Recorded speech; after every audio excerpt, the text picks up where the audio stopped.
Earlier in the program, we showed you how we followed a panel of undecided voters as they watched the debate. We want to know if the candidates' messages swayed any of them one way or another. Let's go back to Jackie Kingston in Dallas with that panel of voters and what they're saying about the debate.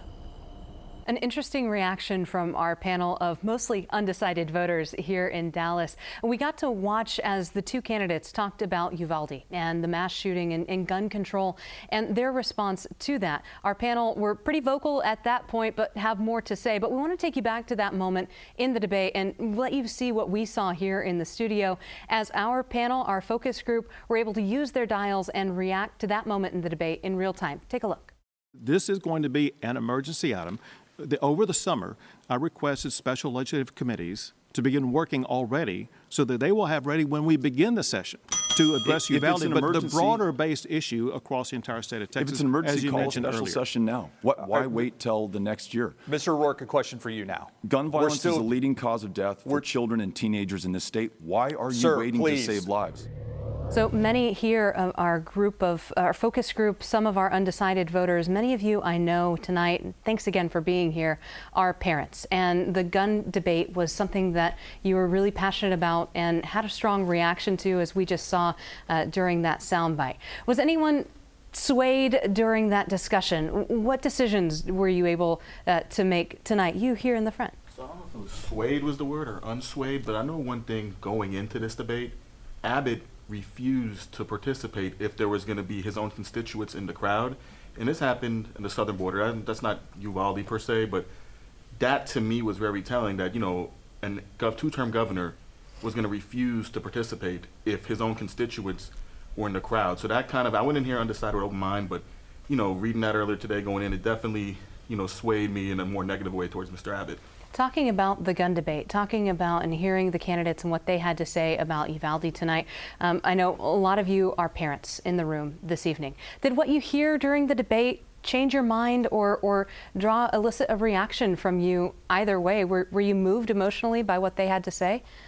You keep having a reaction. Would you respond to that? From a parent and a teacher perspective, yeah. It's just very hard to unsee things like what we've all seen on the news and televised events.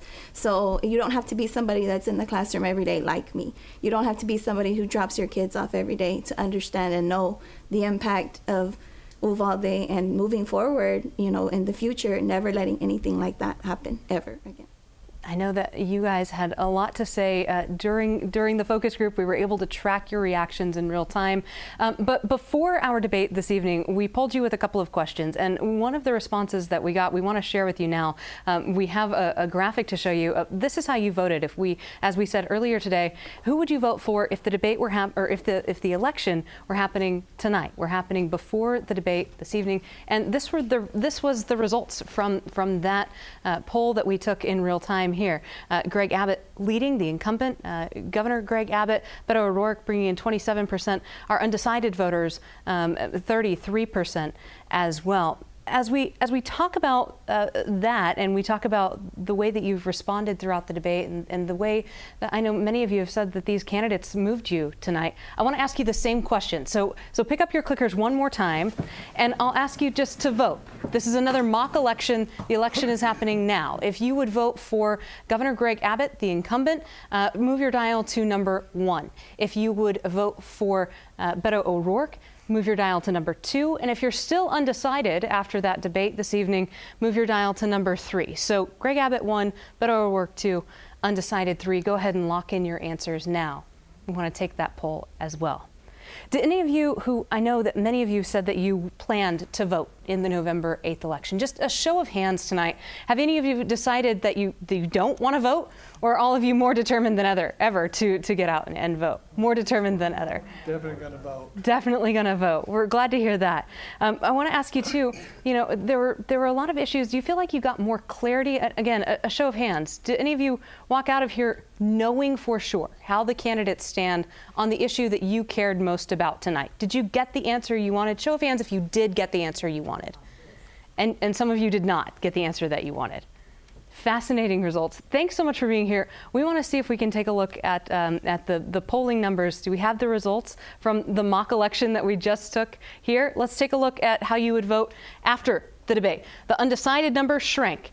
Beto O'Rourke is now in the lead with 50% of our voters here, and Governor Abbott is losing that election if the election were held this evening. Again, thank you to all of you for weighing in. Thanks for being here. Don't forget that you can watch the reaction, the debate again with our focus group and their reaction in real time throughout the debate with that meter on the screen, as you saw in the soundbite that we took just a moment ago, on our websites across the state. That'll be available for replay, where you can watch as our focus group was able to respond. Some interesting data coming out of Dallas, y'all.